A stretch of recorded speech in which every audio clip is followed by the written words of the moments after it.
Oh, oh no, I heard it. It was really cool to hear. Yeah.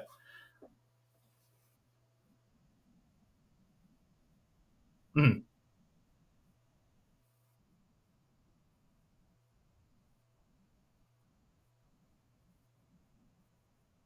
Gotcha.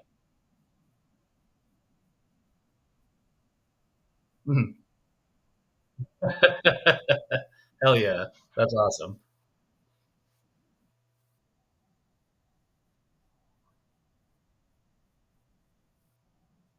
Mhm.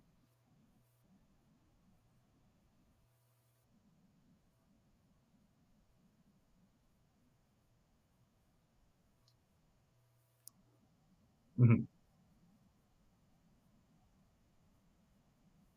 Yeah.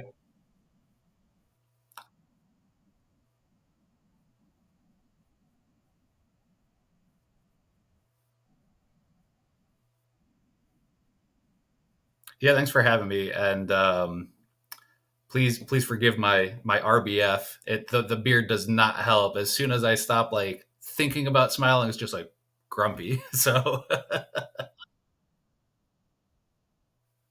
um yeah, thank you.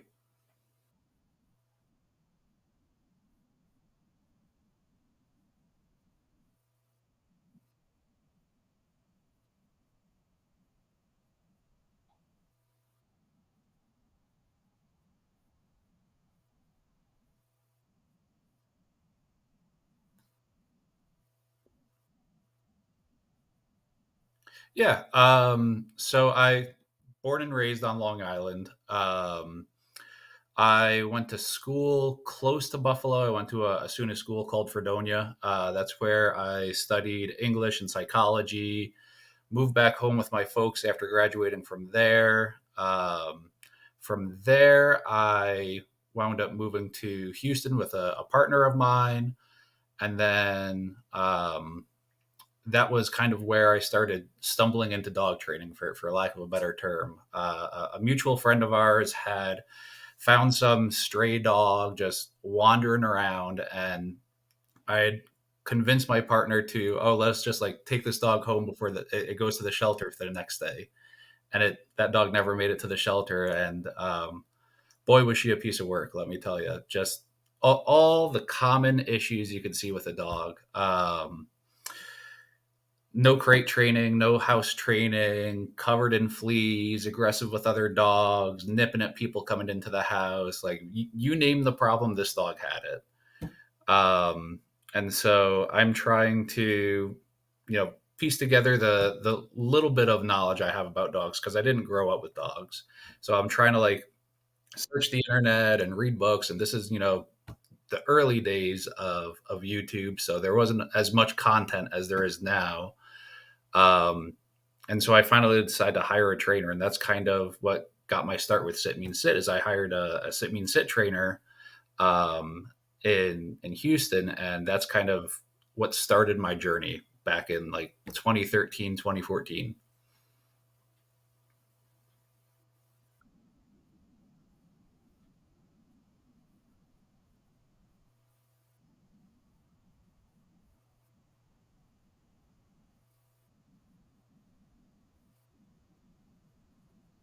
Yeah, so we were trying to get stuff figured out, and I wasn't happy with the living situation. Everything was just a constant uphill battle with this dog. It was dragging us all over the place. It wouldn't come when you called it, and like I said, I had no idea what the heck I was doing. And the little bit of information I could find reading books or on the internet was just enough to make me think that it might work, but I would still do something wrong, and so it wouldn't really work very well.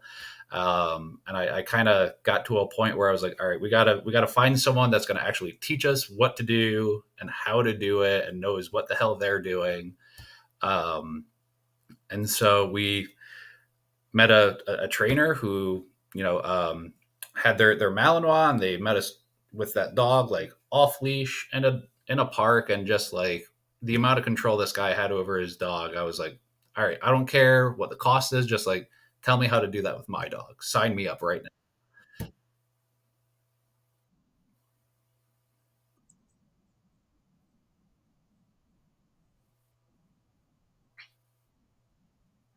Mhm.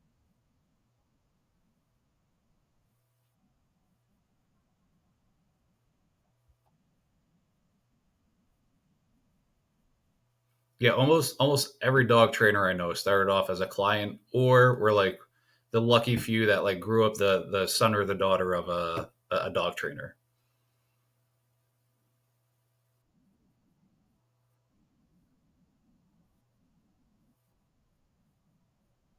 Mhm.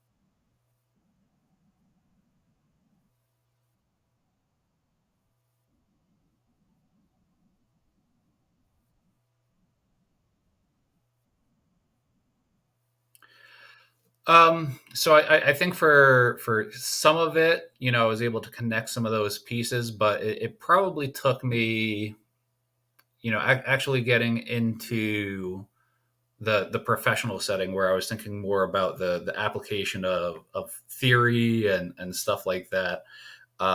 When I was a client of a dog trainer, I was just honestly like, if it didn't sound crazy, I would have done whatever that person told me to do. If they told me like give them a treat now, or hold the leash this way, or to like walk around with a feather in my pocket, I would do it.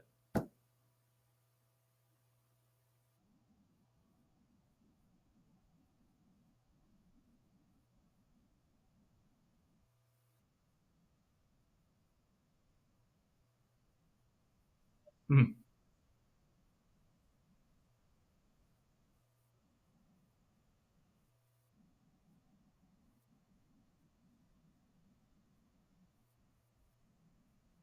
Yep.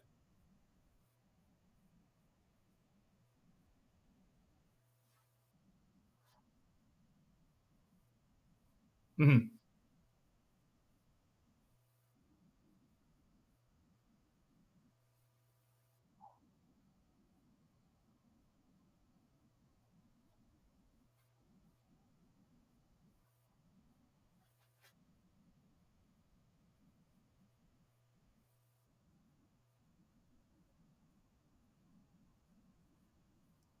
Yeah, absolutely. So I'm one of those very do-it-yourself types of people, stubbornly independent, but at the same point, once I've gotten to my breaking point, I just want it done.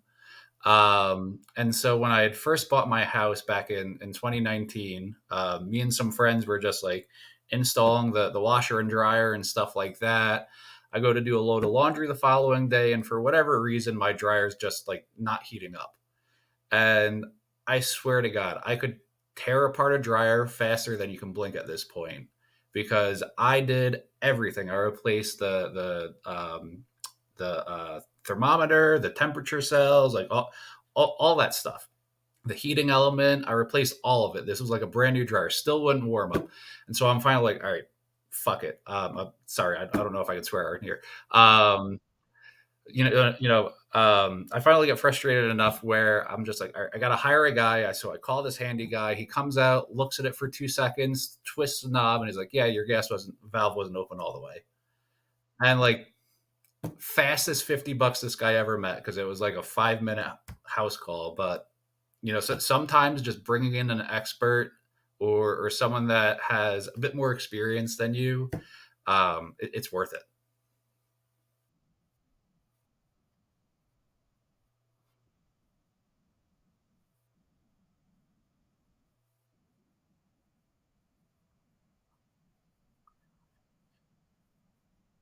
I've done a little bit of everything. So I never pursued computer programming as a career, but it always kind of like touched some of the stuff that I was doing. So before dog training, and a little bit in between, I was involved in like the banking industry. Um, so I hopped around from doing some back end stuff for a couple of banks to doing what's called merchant processing. So, um, the people that provide you with the terminals to swipe your client's credit cards. I was one of those people that would program those terminals.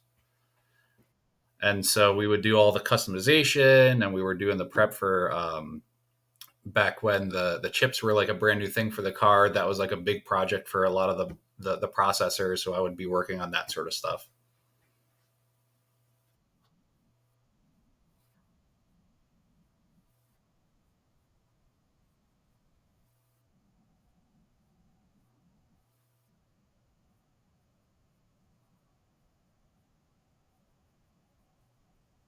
I started that down in Texas when I still lived in Houston. So um, that pretty immediately became from a hobby to an obsession. As soon as I was able to get like a little bit to be dangerous with it, I was like, all right, cool. We're going to teach this dog everything. She wound up being certified as a therapy dog, and we got her like a couple of trick dog titles and all sorts of other stuff. Um, and I'm kind of picky about some of my hobbies, but once I find something, I'm all the way into it. Yeah. Head first.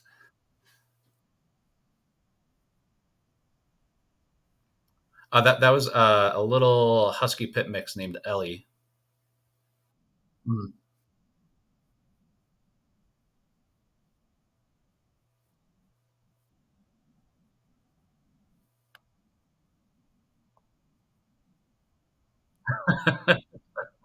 Oh yeah,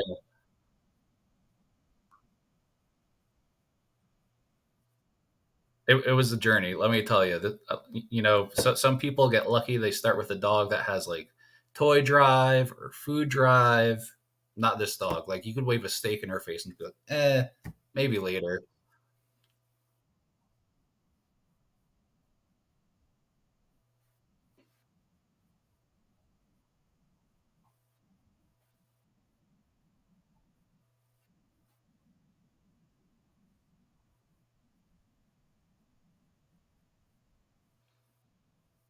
Mhm.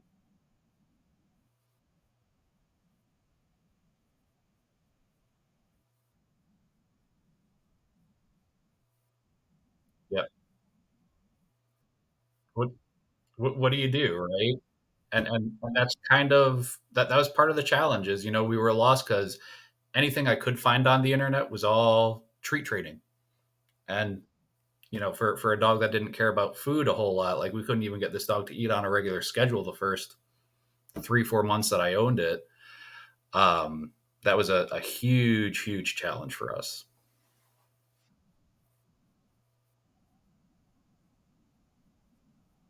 Mhm.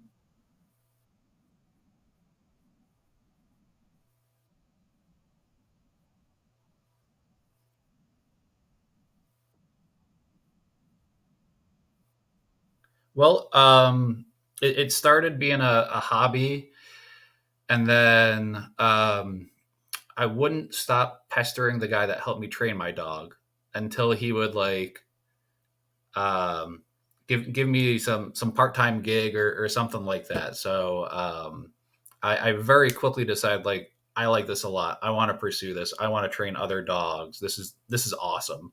How do I help other people enjoy this?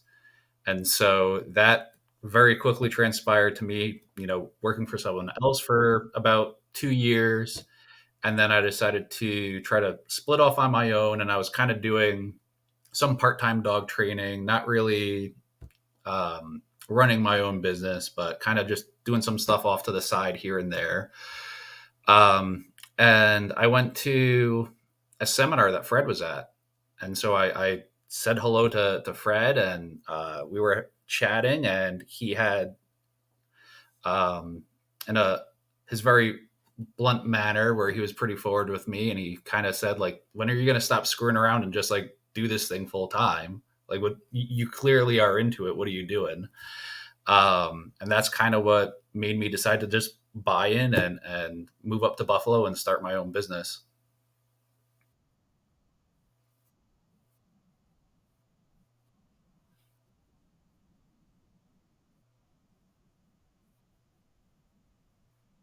This was not a no limitations. This was a seminar that he had been invited to at the Houston location.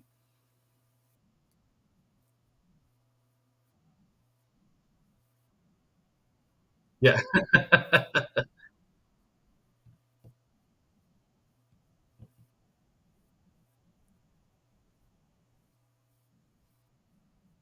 Mhm.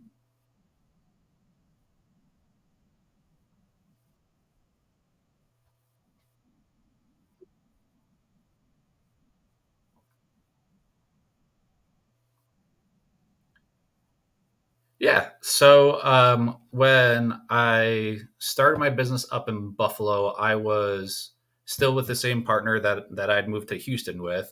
We'd actually gotten married, and then very quickly after I moved to Buffalo, they wound up filing for divorce, which was a bit of a surprise for me. So I wound up kind of operating and, for lack of a better term, living out of the van I was using for my business.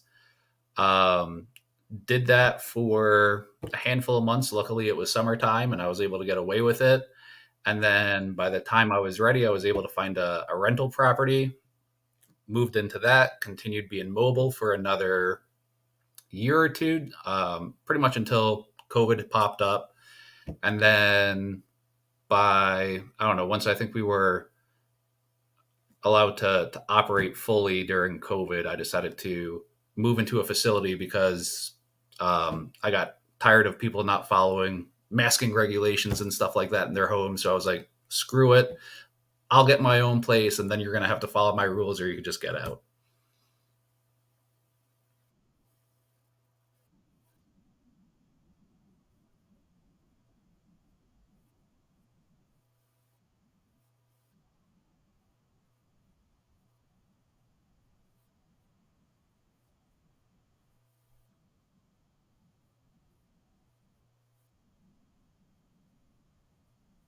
Mhm.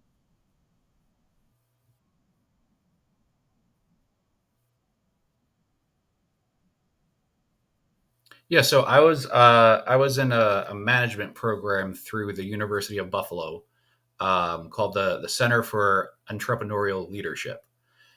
And so it is for Buffalo based business owners that are small business owners and looking to improve themselves. And the way that program worked is it's a 1 year course where you meet up for some classroom stuff about once a week, and they have a different specialist or a different expert every week talking about accounting, marketing, how to do strategy, how to do evaluation of your business, and all sorts of stuff like that. How to figure out your bottom line, and anything that you could need to really grow your business.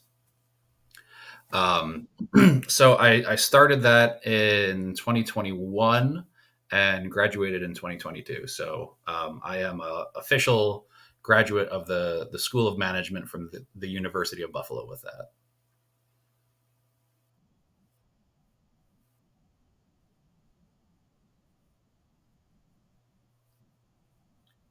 Yeah, yeah, yeah. There were some really fantastic people that I met up with. I'm still in very good connection with those people as well. So we chat probably at least once a month, if not a little bit more.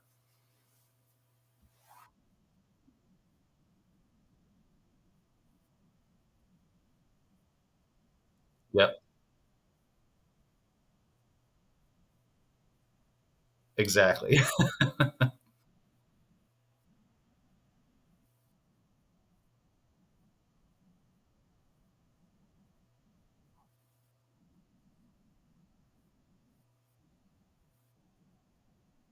Mhm.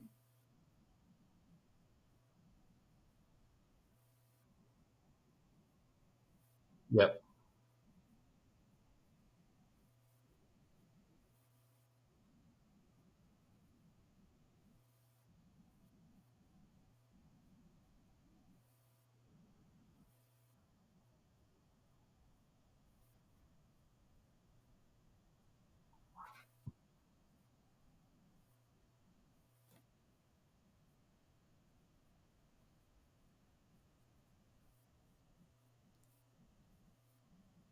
Yeah, yeah, absolutely. And I'm sure someone at some point will see this and um, get a little salty about it. But I'm a firm believer that there's no such thing as force free in training. Because if you are training or teaching an animal to do something, then you are inherently, for lack of a better term, forcing it to do something it wouldn't naturally do, right? You know, we're teaching an animal to wear a saddle. We're teaching an animal to pull a wagon. We're teaching an animal to walk nicely on a leash. These are all things that it doesn't instinctively do. And so we need to train it to do that. And there's no way that you could say that you're not forcing it to do it if it doesn't do it naturally or instinctively on its own. So that in and of itself is kind of a logical fallacy, if you ask me. Um, I think it's similar for the claims of being positive only.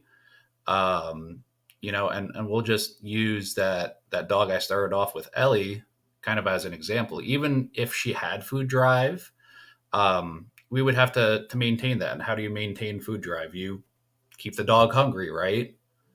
And that in and of itself gets rid of like only doing positive reinforcement, right? We need some sort of motivator for the dog to start working towards what we're trying to do. Um, so I think that that is something that a lot of people struggle with because it sounds really nice, especially on paper. Oh, we're only going to do positive reinforcement. We're only going to give the dog stuff that it wants. Well, if we're trying to teach it to do something it doesn't want, there's a we got to come to a head there at some point and get that figured out.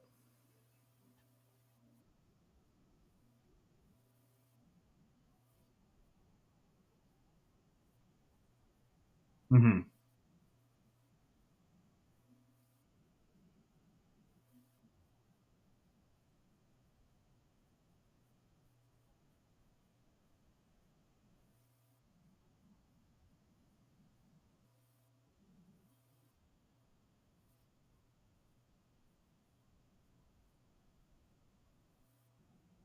Exactly.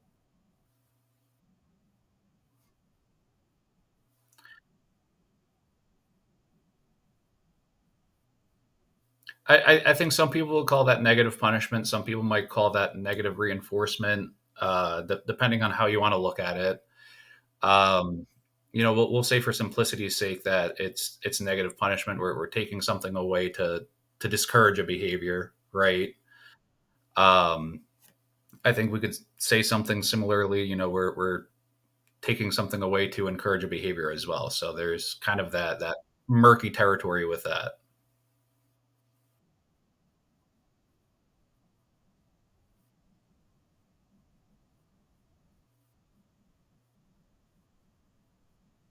Yeah, psychology is not a nice, neat little clean grid that you can just like, okay, we're here and we're here. It is just a great big huge spectrum.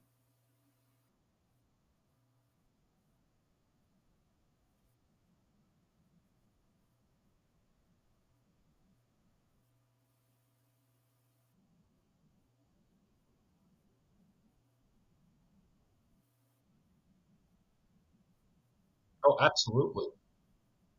Mhm.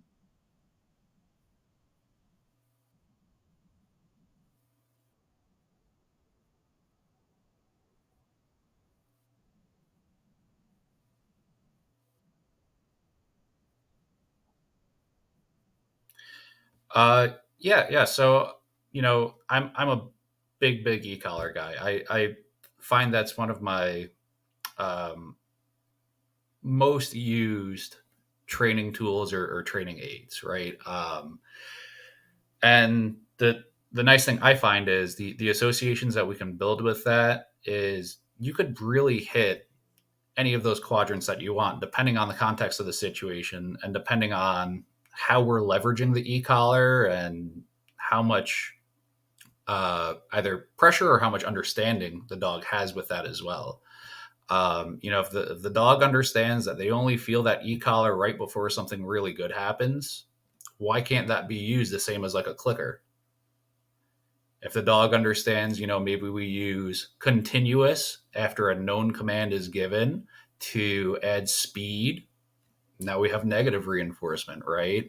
And we can do similar things where we could use maybe what some people might call an aversive level to stop something like coprophagia, or a dog that's dirty and likes to eat poo and other stuff like that. So you can really hit all of those quadrants. And we also have that flexibility of not being tangled up in a leash. We could do it from far away if we wanted to. Um, so an e-collar, as far as I'm concerned, is the most modern and most compatible training aid that we have this far.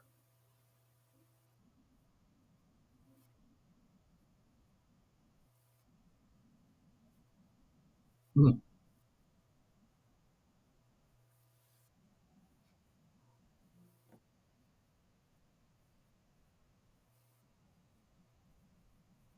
Yep.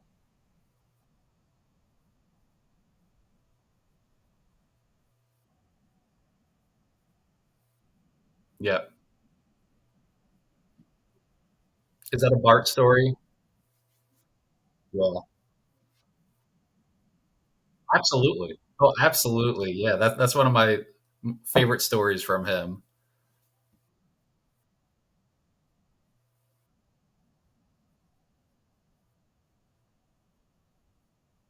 Mhm.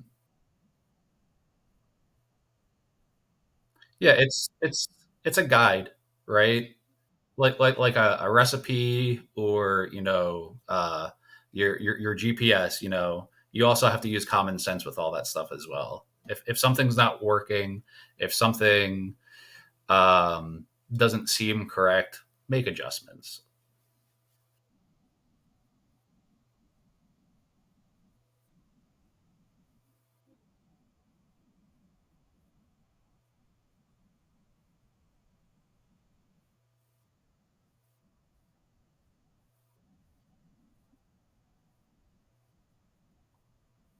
Mhm.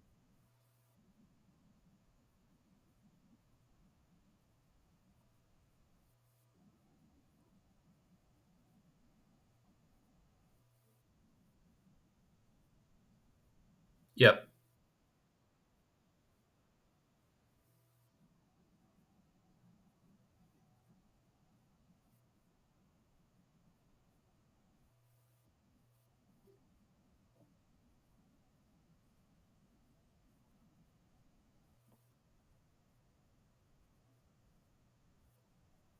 Well, I always try to tell people that we are not in control of the level of the e-collar. The dog sets that level. It's the level that the dog responds to, right? Sure, we're going to adjust it to what is appropriate for that dog given the context of the situation or the environment that we're in, but that dog is in charge of it. If they're not responding, that's them letting you know, like, the level you are using clearly isn't appropriate. And so if we're not willing to adjust that for what the dog is communicating to us, that level is no longer working, or it's too much, or it's too little, we can't be afraid to adjust it. We're not in charge of that. The dog is in charge of that, and we're just trying to use it to communicate, what we're looking to encourage and what we like.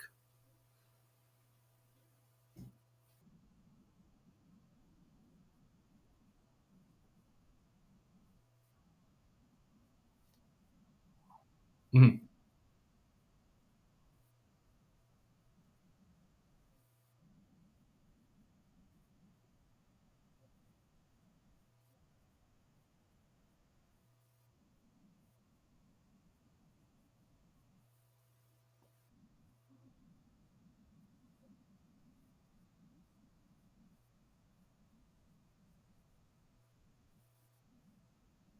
Mhm.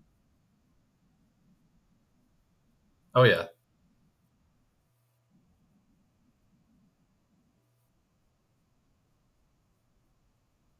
Mhm.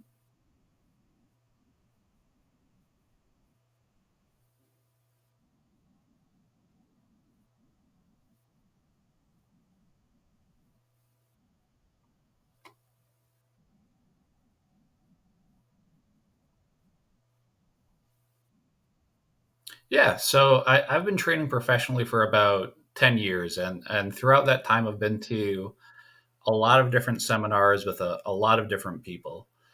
And when I was a young trainer, I wanted to do all the flashy stuff. I wanted to be able to get my dog really fast and doing wacky tricks and stuff like that. And as I've progressed, I find that now that I'm trying to dip my toes into some competition stuff. I'm trying to get into the PSA and some other things. I find myself constantly going back to just basics, working on my basic position, my healing, um, making sure my position changes are super duper strong and I don't have creeping and stuff like that. Things that, maybe 10 years ago or even 4 or 5 years ago, I would have been okay with. Now I'm like, no, we're going to clean this up and get this tighter and make this a little bit sharper and this and that.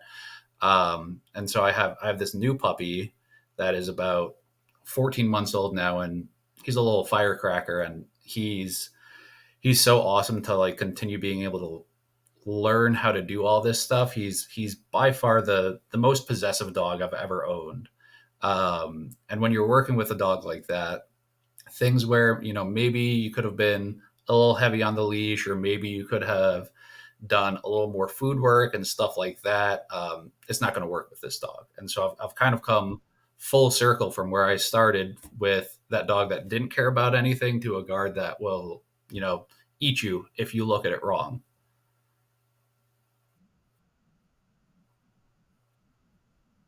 Mhm.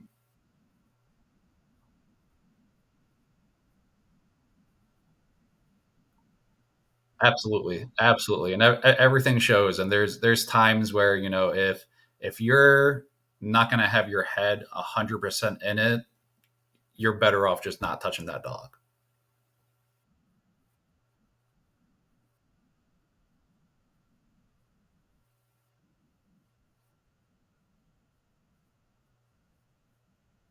Oh, absolutely. And as I continue to try to get myself into sport and into that world, the little tricks that you can pick up from people are amazing. There's always some little nuance or some little trick that people have up their sleeve, and it can make a world of difference sometimes.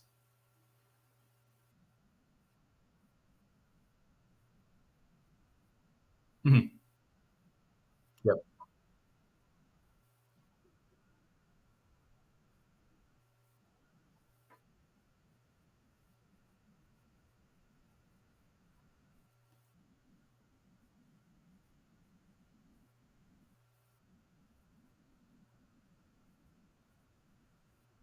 Oh yeah, I feel like every year the threes get more and more wild.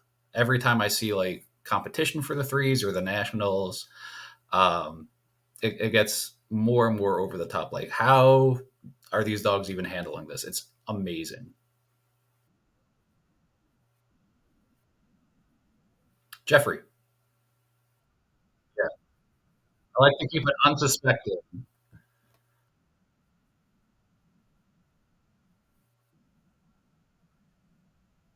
Yeah, I'm working on a PDC with him. I was all set to trial with my other dog Chunk, and then maybe 2 weeks before we were going to trial for our PDC, he wound up having a pretty debilitating spine issue. So once that injury popped up, I kind of pulled the plug on him really quick because it very quickly turned to he would still go on a bite, but he was clearly not comfortable maintaining that position. And that was just because of, how he had to be up there to drive up into the bite.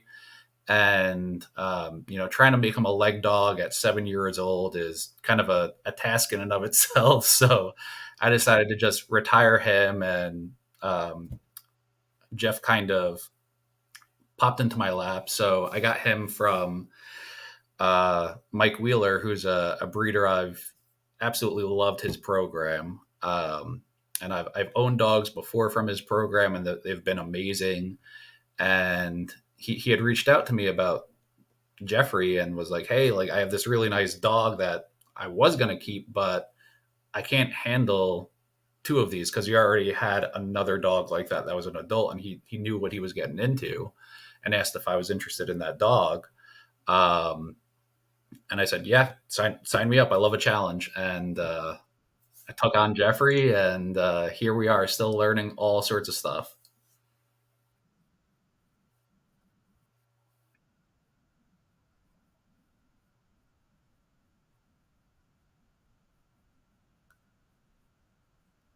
It's hard. It's hard to balance it all.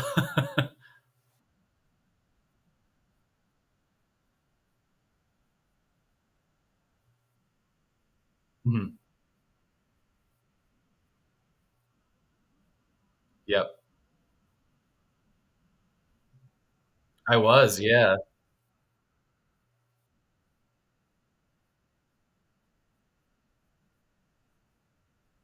Mhm. Oh man, I realistically like I need 30 hours in a day. That would be the ideal way for me to do it. Unfortunately, that hasn't happened yet. So I try to make sure that um, I try to only schedule myself 4 days of actively training and working with clients. As the head trainer here, I'm the person that tends to see the most intense or the most challenging cases on top of everything else. Um, so I try to schedule myself only 4 client facing days, and then usually that other day is for me to take care of accounting, meetings, stuff like that. And that day kind of changes throughout the week depending on what's going to work for our calendar. Um, and usually that's also the day where in the evening I'll either get together with my band or go out to a show. And so I try to make sure that I give that hobby some time because it's a really good way for me to just kind of decompress and still be able to enjoy myself without having to train another dog.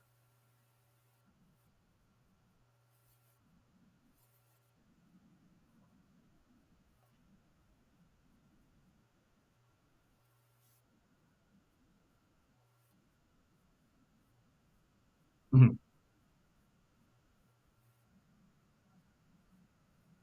Oh, 100%. Yeah, yeah, and it you wind up doing more harm than good.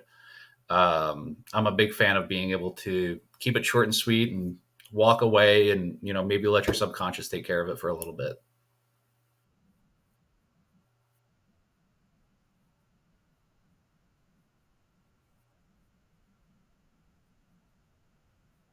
Yeah, of course.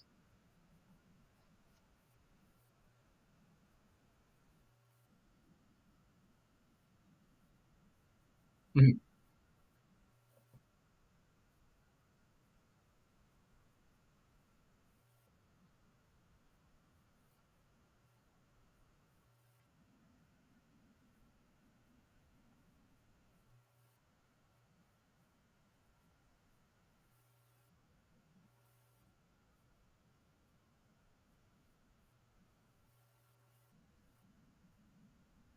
Mhm.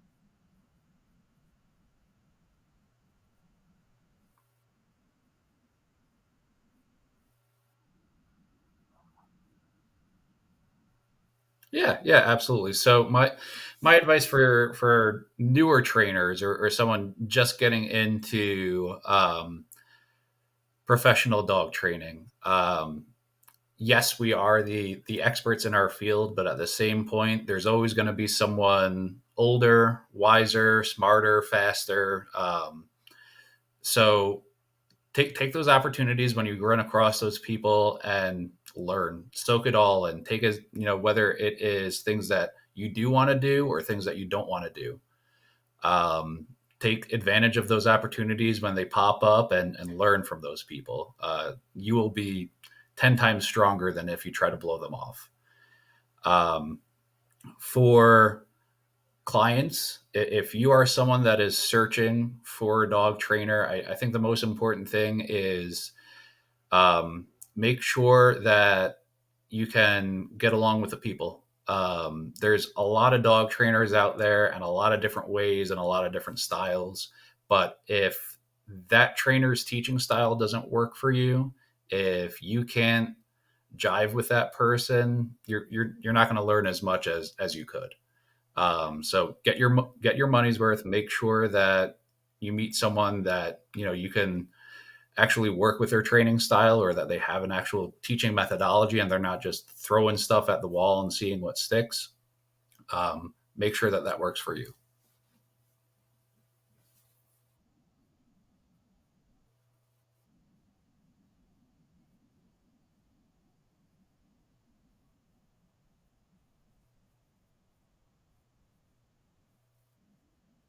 Yeah, thank you so much for inviting me.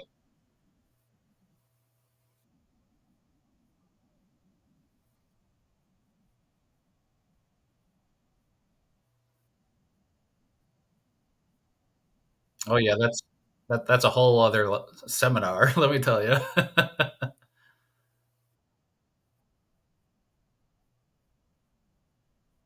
Yeah, of course.